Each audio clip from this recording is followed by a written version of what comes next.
Hi there, Bookship. It's Roz, and it's the beginning of May, so it's time for me to do my usual wrap-up of sort of delights, discoveries, and disappointments of the previous month's reading. In April this year, I finished 18 books, and even though I've talked about 6 of them in other videos, that's still a lot to fit in, so I need to be more concise than I am sometimes. And what I'm going to do is try and push myself to rank things from my least favourite to my most successful reading experiences this month. And I'm going to split fiction and non-fiction. There's a reason for that. This was an unusual month for me because 10 of the 18 books I finished were non-fiction, but they were all some kind of variety of memoir or biography or similar. Why? Well, because of People April. So the readathon that I hosted with Elisabeth of Bookish Books, encouraging people to read books, about real people. And we were so delighted, and thank you so much because so many people managed to fit a people book into their April reading, and I'm still working through watching all the videos where people mention that. I think it's going to take me a little while yet. I've got about 100 to get through, I think. We are hoping and planning to run it again next year, although as Elisabeth says, you never know what's going to be happening a year from now, do you? But that's certainly our intention. And do, let me know if you definitely think we should. So I'm going to start by ranking the non-fiction that I read. And sadly, right at the bottom for me, although not the worst book I read this month, because that comes in fiction, but the bottom of my memoir and biography sort of pile was Are You My Mother by Alison Bechdel. So that was graphic memoir, and it's not that it was bad, but it just wasn't as interesting to me as the other 2 that I've read by her. I really, really liked Fun Home, her memoir of her relationship with her father. And this one, it's about her mother, and I was really interested, I guess, in finding out more about her mother. And instead I got too much about her own therapy sessions and how hard it was to write this book. That said, the artwork was absolutely as good as it is in her the other 2 books I've read, and that's a real strength, and the reason I might go back to something by her again. So that was at number 10. At number 9, also graphic, but a graphic biography, The Fixer by Joe Sacco. Now, this was kind of the other way around because the subject matter of this was really interesting to me because he's writing the story of Neven, a man that he met in Sarajevo at the sort of back end of the Bosnian War, and he uses Neven's life. Neven was the fixer for him when he went to try and write about the Bosnian War, and then this book, which he where he goes back later, is using Neven's sort of life to illuminate the Bosnian conflict. Why did I not love it? I think that this, perversely, it was actually the artwork that pushed me away a bit with this book. It's very kind of black and white, quite harsh. Although, of course, that's actually quite in keeping with the grim subject matter of the book. But yeah, it didn't suck me in so well. Now we're kind of taking a step up, onto what I would say was the good stuff. But the bottom of the good stuff for me was, and coming in at number 8, was Blood Legacy by Alex Renton. Now, this is a combination of memoir and family history, and it's a really honest effort by Renton to dig out his forebears' role in running plantations in Jamaica and Tobago, exploiting enslaved labour to run those, and really fascinating material. If I guess there's a slight unease for me in reading it, something about I don't know, a kind of white liberal sort of beating their breast on behalf of their 18th and 19th century ancestors, sometimes created a positive frisson of discomfort, and sometimes a sort of, a slightly negative one. I don't know. Yeah, it's hard to put my finger on why, but perhaps you understand where I'm coming from. Number 7 was Listen, and this was the first of 2 picture books that I read this month for the Readathon Picture This. And Listen is new 2022 picture book biography of Evelyn Glennie, the deaf percussionist. It's by Shannon Stocker, and she had Glennie's agreement and cooperation in writing her story, which is a wonderful story. And then it's illustrated beautifully by Devon Holsworth, who really rose to the challenge of somehow conveying sound in pictures. Yeah. Number 6 is a more traditional memoir, Red Dust Road by Jackie Kay, the Scottish poet. Now, Kay writes beautifully, and there are some knockout scenes in this book. One that really stuck in my mind was the kind of rather surreal one of her first meeting with her birth father, because this is the sort of the story of finding her birth parents as a sort of mixed race adopted child with white adoptive parents. So anyway, first meeting with her birth father, she's in a hotel bedroom in Nigeria, in Lagos, I think it was, and his number one priority in meeting his daughter for the first time is to spend an hour praying over her. It's really weird, and she brings it vividly to life.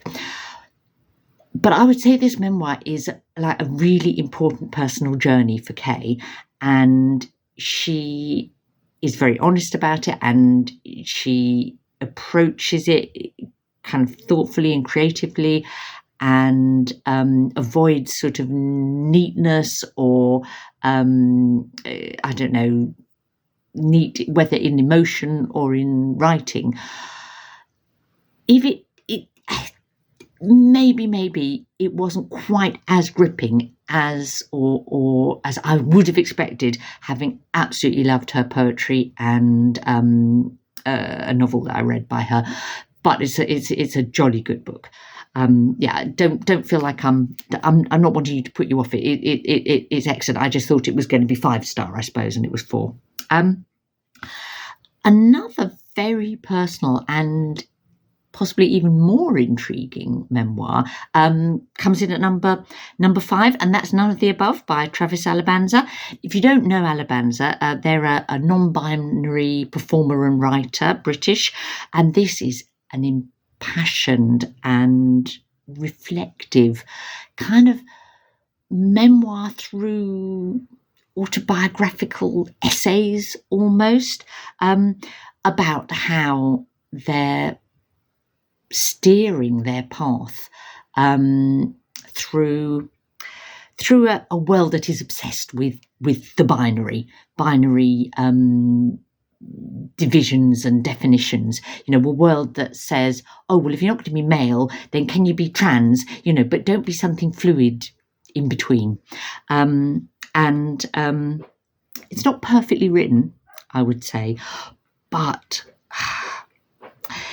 it really enriched my understanding. That's why I rated it really highly. And thank you to Kevy and Willow, who've the hosts of Trans Girl April, for sort of being the reason that I picked this book up. Number 4 is a surprise hit for me. And it's The Hill of Davy by E.M. Forster, and I didn't think that I was necessarily going to love this book, and actually I really enjoyed it. It's a travel memoir, largely through letters, in effect. So Forster made 2 visits to India, one in kind of 1912, one in 1921, and those visits the backdrop, I guess, to him writing his novel, A Passage to India. On the first visit, he was a guest of the Maharaja of Dewas, and sort of small princely kingdom in central India. And then on his return visit, he was the temporary private secretary to the Maharaja, and in many ways friend as well. Then Forster went back to his letters at the time and edited them and kind of connected them with sort of memories and reflections and a bit of analysis to make the book, and the book came out in 1953. So we kind of get the naive, youngish, impressionable Forster that went on those 2 visits to India, who's intrinsically imperialist, but really, good-hearted, and is entranced in many ways by his Indian friendships and his experiences there. And then we get the older Forster kind of looking back on those in with a sort of mature reflection and another layer of understanding, I guess, and sort of he can see the limitations of his perspective when he was writing those letters at the time. It's a bit of an elegy for the Maharaja, who came to quite a sad end, but not making excuses for him, I guess, nor excuses for British in India. Yeah, say a surprisingly good book. In a way, you shouldn't be surprised because Forster's a good writer, but I thought I might. Yeah, I warmed to it more than I expected, I guess. So. Top three. Now, these are all 5-star reads, but I've put them in an order. Coming in at number 3 is War Boy by Michael Forman. Now, this was my second picture book choice, and it's the illustrated memoir for children by Forman of his childhood in rural Sussex during World War II. Why did I love this so much? One reason is I think Forman really successfully kind of recaptures his child self in how he writes it, in the perspective and viewpoint of his child self, rather than sort of analysing it later. It's set in a part of the country where my mother grew up, and my mother was about 20 years older than Forman, so relatively close in time, and there was lots that I could kind of recognise and identify with from stories of her childhood. But the thing that absolutely sold this book to me was the quality of the illustrations. Forman is a superb artist. The pictures in the book are glorious and lovely, and definitely one that you can enjoy reading as an adult, as well as you could read it to a child. So, what's at number 2? Number 2 is 13 Colours of the Honduran Resistance by Melissa Cardoza, translated by Matt Ginsberg-Yakel. Now, I've done a whole video about this because this was my scallydandle of the month, author from a country that's new to me, Honduras. And I just found it a really inspirational book. It's basically 13 portraits of extraordinary Honduran women that have been involved in sort of resistance since the 2009 coup in Honduras. As I say, if that sort of thing interests you, go and watch that video. So, what comes in at number 1? It's The Five by Hallie Rubenhold, and it comes top because it was absolutely my best non-fiction reading experience of the month. Not necessarily the best book, but the best experience because it was the group read for People April, and it was a quality book. But then the sharing it with a lovely group of readers and sharing ideas and reactions to it just takes it to another level, and I've done a video that sort of talks about that. Right, now that's non-fiction. Before I move to fiction, I've got a little kind of interlude in the middle, the collection of poetry that I read this month, because as poetry often does, it kind of straddles the territory between fiction and non-fiction. There's some of it is very much stories, and others are very much, you feel that it's the poet's experience or writing about people that he knows or people that he admires and is interested in. And this is A Blood Condition by Kayo Chingonyi. And it's the second collection of poetry I've read by him, and they've both been, 5-star, absolute top-rated poetry collections for me. He does magic things for me with rhythm and with voice. He was born and spent his early childhood in Zambia, and then he moved to the UK, and he's lived a lot in London, but also in the Northeast. And he kind of brings all of that to his poetry, and in terms of stories and people and ideas, and but also, as I say, language and voice.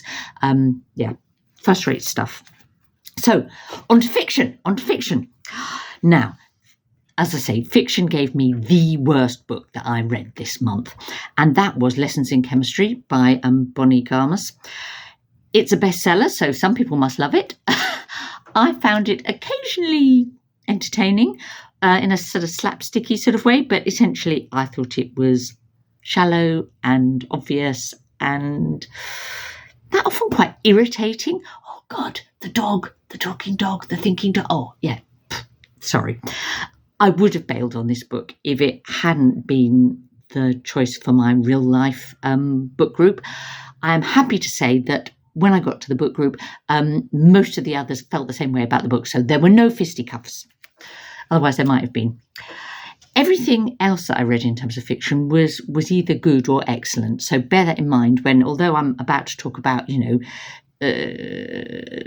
book number 6, all good. So number 6 is The Dancer, Her Lover and the Yogi, which was the thing that I picked for Lit with Indian Lit, which is a readathon that is about getting us to read Indian literature that was originally written in Indian languages rather than in English, as lots also is. And this was written by Bhagwati Sharan Verma in 1934. The translations by A.K. Kalshreth and Pratibha Vinod Kumar. And it's one of those books that I didn't exactly love, but I was just profoundly intrigued by it. It's the story is set somewhere around 300 BCE, so kind of in ancient Indian history. It combines philosophy and sort of love stories and historical fiction, and I gather that it was a seminal work of modern literature in Hindi. So, really pleased to have read it, even though I was sometimes a bit befuddled and bemused by it. So that was number 6. Number 5. Number 5 is Shy, the 2023 new novel by Max Porter. Now, which is a story of, or in the head of a troubled teenage boy. I've done a video review of this. I thought it was brave and sometimes it really transcendent, really, really fine. But I didn't love it as much as the 2 other books I've read by Porter, Lanny and Grief is the Thing with Feathers. So, hence it coming in at number 5. Number 4 was a book I started in March for March of the Mammoths. And that's the Count of Monte Cristo, 1844 novel by Alexandre Dumas. I read the translation by Robin Buss, good sound translation. It's classic. It is crazy long, but it's a real page turner. It's kind of like an adventure romp, which is not exactly, my cup of tea generally. But, this book is irresistible. I think I defy anyone not to get caught up in it, and I can really see why it is so very well loved. There's a load of people on BookTube that sort of say it's one of perhaps their favourite classic ever. Not mine, but I can see why it could be. So we're on to top 3 now. These top 3 books, all 5-star books for me, all wonderful in very different ways. Putting them in any order is a bit arbitrary. They're also all books that I've done a sort of individual video review about. So, 2 together and 1 separately. So I won't go into loads of detail. But I've made myself put them in order. So at number 3 is Old God's Time by Sebastian Barry. New fiction. All 3 are new fiction. All books that have come out this year. Old God's Time, set in Ireland. He's an Irish writer, Barry. It's emotionally intense and vivid novel about grief and love and memory and secrets. Highly recommended. I talked about it in a video with the book that I'm putting at number 2, which is Cuddy by Benjamin Myers. Now, I think this is Myers' best book yet. I think it's about his 10th book, I think, or 10th novel. It's inspired by St Cuthbert, or Cuddy, the Cuddy of the title, who's kind of like the unofficial patron saint of the north of England. And it's made up of a sequence of connected stories, but all in very different styles that span the centuries from the 7th century, when Cuddy died, St Cuthbert, through to the present day. Again, really strong recommendation. And I've done a video where I say no more about it. But my number 1 fiction reading experience of the month had to be this for really personal reasons, and that's The Secrets of Hartwood Hall by Katie of Books and Things, Katie Lumsden, booktuber extraordinaire. And it's number 1 because it's a good book. It's a genre book. It's kind of like historical fiction in sort of Gothic Victorian sort of style. I loved it for the way it's sort of infused with Victorian fiction, the reading of Victorian fiction, and whilst being very current as well. But it's just I'm so thrilled for Katie that she's got her first book published by a major publisher, and I'm sure it's going to be a success. So that's my number 1, and I did a video talking about it to Tilly, and telling Tilly why I loved it and why she should read it. So that's my 18 books I finished this month, ranked bravely in some kind of an order. I hope you had a brilliant reading month. I'd love to hear your sort of top books of the month. I'd also love to hear your People April sort of experiences and thoughts. And do we run it again next year? I think we should. Okay, and roll on wonderful reading in May.